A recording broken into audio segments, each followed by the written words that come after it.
How to be the stress-free dad role model for your kids. This is a little special for you on a Sunday, a 10 to 15-minute video for you to remind yourself as you go into the week, as the dads that are going into week, how can you be the role model to your kids? What is happening to your kids if you're reacting high levels of stress, when you're overreacting, when you're not controlling your emotions, when you're not doing things so you don't become over emotional, or you're suppressing emotion. So I'm going to go through this session today with you, like I said, between 10 and 15 minutes. I know you're busy, dads. You can watch this. And at the end as well, I've got something that's coming up on the 19th of October that is going to be quite a big one. I'm going to be changing the game, if you want to call it that. It's going to be quite nerve-wracking for me, but I can't wait to bring it out and push it out there into the open world. So let's get into this session. So, like I said, why is this important to me? Why is it important that stress needs to be handled, it needs to be controlled? Men need to control their emotions. Men need to be that stronger role model in the house, somebody that can control the way that they emote towards a stressful situation. So I've been that dad that's stress nearly destroyed. I mean, I can sit here all day and talk about the things that were bad in my life and worse in my life and darker in my life, but I always think back to those times in reflection and think, I know what made every single part of those down or dark times, whatever you want to call it, was due to stress. So I was an army veteran, I was a husband, a father at the same time, and I was a burnout survivor. That's what I'm calling it, a burnout survivor, because no, doesn't matter what was going on. Well, it does matter, obviously, what was going on around my life, but what the main problem was is that every time I just sprinkled stress all over it, I wasn't able to complete my emotion that I wanted to do, which was to either show love towards my family, which was helping me stonewall, or to be a bit stronger in front of them and show them that I can keep calm under those sort of chaotic moments. What I did was keep calm no matter what, and then that just ate away at me. So I wasn't able to, like I said, open up about it, if you'd like. I went from snapping at my kids and zoning at home. So snapping at my kids, I was never aggressive, which is lucky. You know, there is men out there that are just actively more aggressive than I would be, and they would do bad things. I was never aggressive, but I was very quick to sort of say that something is wrong, or I'd be very quick to sort of walk away. I'd be very quick to snap at my kids in a way that I might just walk away disappointed. And over time, that obviously separated the relationship between me and my kids, which I didn't want. And something else as well, I was snapping internally at myself. That's what I know. I always put this through the lesson ringer, and I always think I went snapping at my kids and snapping at my wife, but more importantly, I was snapping within myself as well. I was getting angry at myself, I was getting frustrated, and then all of it started to procrastinate, and I wasn't doing what I want to do in life. As you know, that it says in a very, very famous book that we do what we don't want to do, and we don't do what we do want. We don't. So I'll say that again. We don't do what we want to do, and we do what we don't want to do. So very, very true. To rebuilding myself into calm, steady dad the family needed. And this is where I can happily say that I can walk out there now, I can be with my kids, the kids want me there. I still can get angry, I can still be disappointed. That's fine, because I want my kids to grow up with the discipline within them to know what's right and wrong. But I also need to control what stresses me out, because when I feel that I'm breaking, I can see my kids looking at me, they're learning, they're absorbing. And this isn't theory, it's lived experience as well, obviously mixed with the qualifications and the experience I have in the niche that I work with. The hidden truth about stress. So dad thinks we're holding it together, but stress shows up elsewhere and everywhere as well. You may think you're holding it together, but you're probably not. And I mean that in the nicest of ways. You probably think that you're calm and collective, but you're probably not. Because a short fuse with the kids, distance in your marriage, or guilt when you're not present, all comes from being stressed. So when you feel like you're guilty when you're not present, or something's not right, that's stress. When you're distant in your marriage, you know, you're not showing love, you're not showing determination, you might not be showing the care, and that care might be being angry at the kids sometimes, you know, when they've annoyed the wife or whatever it may be. Because if you just sort of go, oh, I just don't care, it's you basically just stonewalling and pulling yourself aside. And like I said, with the short fuse with the kids, it's not always that you react towards the children, react towards the wife. It could be internal. It could be like kids do something and you're sort of rubbing your head, USA, and all that sort of stuff, because you're just naturally pissed off. And the truth is, your kids just don't hear what you say. They mirror how you show up. So if they see that should I say, that you're saying things, yes, of course, they take it in, they absorb, but nothing as much as what they see you do. So a great example recently, there's been things going on in the UK, things going on in America, My daughter knows of them because unfortunately social media, as much as we've got, we've limited her exposure to it, she does hear things in school, and it's then how I react to the anger maybe of something that's got to me. So if I can react in a way, look, don't worry about it, at the end of the day we're all here, we should love each other, all this sort of stuff. They'll see that and they go, oh, hold on, he didn't get angry about that. Why? And they start trying to figure it out in their head. I mean, they're not consciously doing it, but subconsciously they are. And why kids do copy your stress. So when this is something I'll talk about in the end, but to read out what it says on the side. So when you snap, they're learning snapping. So this is a great example, right? And this is why sometimes I'll say to my wife, I'll be like, don't overreact about that. Don't worry about this. Calm down that. Talk that leadership role if you want. Because when they see you do it, they're wondering what, like I said in the last slide, why is he snapping? Should I snap about this? Should I get angry about something that was said on social media? Should I get angry and come back and bitch and moan about my boss? Should I cry about everything because he's crying about everything? And this is why it's important. And look, man, I'm going to be honest. Yes, it is difficult to be a man, and yes, it is difficult to be a dad, but it doesn't have to be as difficult as society makes it. We are men. We want to be strong. We want to be stood up. There's a confusion at the moment of what that looks like. But really, I feel like for me, I found the gap that I was looking for. There was this big wall of social media and social society pressures and what other people were saying. And then I realized, hold on, there's this big, massive. I mean, in two ways for me, I found a spiritual side, which was great. But on my, in the worldly side of it, I was like, oh, okay, this is quite obvious. To be the man I want to be, this is what needs to happen. I need to zone myself out from stress, not zone myself out, sorry, I say move myself from stress. I need to calm myself down. I need to be the man. I want to be the role model. I want to be the leader, and I'm happy to be the provider. If my wife was to earn more money than me or less money than me, that means makes no fucking difference to me. It's all materialistic shit in it anyway. What means for me, what I can provide is I can provide security. I can provide that control of emotions. I can provide that sort of leadership mentality. So when you zone out, they learn to disconnect as well. When they see you disconnecting, they almost go like and do the same thing because they think, oh, I've had a bad day. I'm just going to go to my room.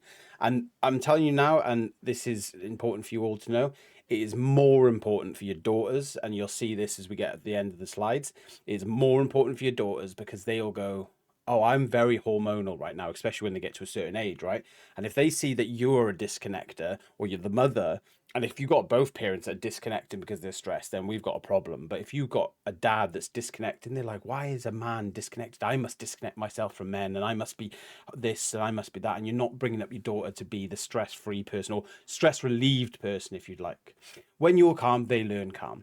My daughter is a very calm person. I mean, she has her hormonal moments, but she's very calm in the fact that I don't think she overreacts to things. And I love that because I think she's seen, me sort of maybe joke it off or laugh about it or even discuss. And sometimes I'll sit on the edge of the bed or we'll go downstairs on the table and we'll talk for hours or, a while. And I think that's something I can always hold my head up high is that I spend the time and take the time to teach my kids. We don't teach them. We just send them to school. The kids come back. And we go, love you. Yeah, let's go to a theme park. We need to teach our kids as well. And when you're calm, teaching them that as well. Stress sets the emotion tone of your house. You are not the role model. You are the role model, whether you like it or not, which is definitely what I was saying there. So the shift that changes everything. Stress whispers. Stress whispers. If you can imagine it saying, "I'm drowning," it's like you're trying to swim, but you've got a weight on you that's pulling you down. When you stop seeing stress as something that's crushing you and instead see it something differently in a different light, you'll start seeing it as a chance to lead. Everything changes. When you realize that stress is there, and sometimes I know it's a bit ridiculous, but if you can imagine yourself as the family's behind you and you've got a shield up and stress and societal pressures and Facebook and Instagram posts and bosses and bad, greedy governments and peoples and corporations, all that sort of stuff that people these days get generally stressed about.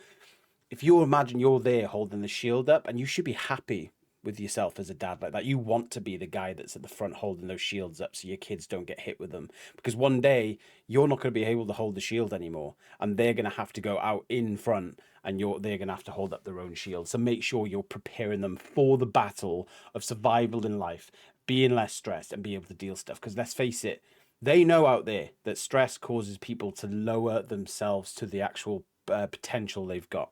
So that's how stress becomes strength. You can build yourself. You can push yourself to being stronger, doing things like taking a breather, taking time to yourself, going out with the kids, speaking to the kids, having a moment of life, having sex with the wife, all these sort of things that you should do as a family, um, is normal because it makes the family stronger and stress is in the way. And why dads must lead. Well, here's something that's very important, okay? And then I'm going to give you a tip for the week that you need to do this week as an action. And then I've got one little naughty little secret for you at the end. Off, aren't you? So why dads must lead. And let's be honest, men need to be grounded, right? And dads do need to be grounded. We need to be able to control our emotions. We need to be able to control our ways of reacting to stress, etc. If you can't control your emotion, your family pays the price. Now, this isn't me saying don't open up, bottle it all, don't be, don't cry ever or anything like that. But it's just me saying that you can control your emotion. When you feel a bit down, you can do something about it. But your sons learn how a man handles life by watching you. There is no point in later on in life they start to pick out role models, but really it all diverts back to the dad. And they'll be like, my dad was always like this. My dad was always like that. Like my son already, right? I am a prankster sometimes. I like to make jokes and annoy the family sometimes, only in jest, of course. And he's the same. And he's going to be a nightmare for some people, I bet, for the way I act sometimes in humor.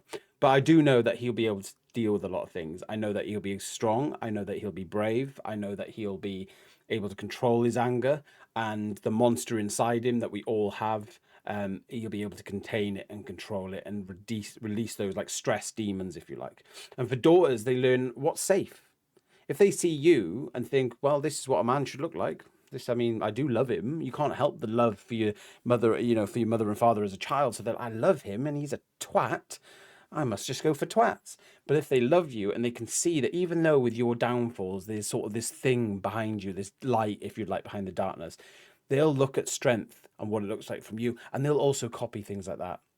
And your partner, your wife, in this case, partner these days, your wife feels secure when you're stable, not explosive. She just knows that you've got it handled. And she knows that when you are starting to break, she'll be the first one you go to.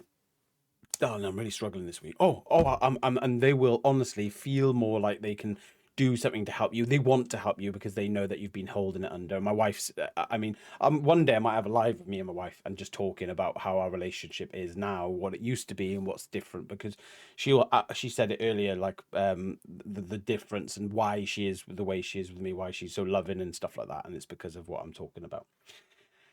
A little bit of a tip and action for this week. I want you to take 5 minutes a day just to yourself. And I want to think about how much you love your family and do something that's good for yourself. I want you to do something like if it's breathing, if it's writing, if it's reading, whatever it is. I want you to make sure you take 5 minutes to 10 minutes. Do you know what? Fuck it. 10 minutes. Let's push the boundaries here. 10 minutes, nobody else around. Just take some time to yourself. Think about what you're doing. Think about like reflect as well. Reflect, like, have you been too aggressive, too angry, less aggressive? Do you need to be a bit more out there and say, look, kids, you're being naughty and stuff like that? And I would go a lot more into that if we had more time today, but I want to keep it under 15 minutes. I promise you at the end is a naughty little secret. So on the 19th of October 2025, I'll be coming out with a live event called the Dad Stress Epidemic of 2025.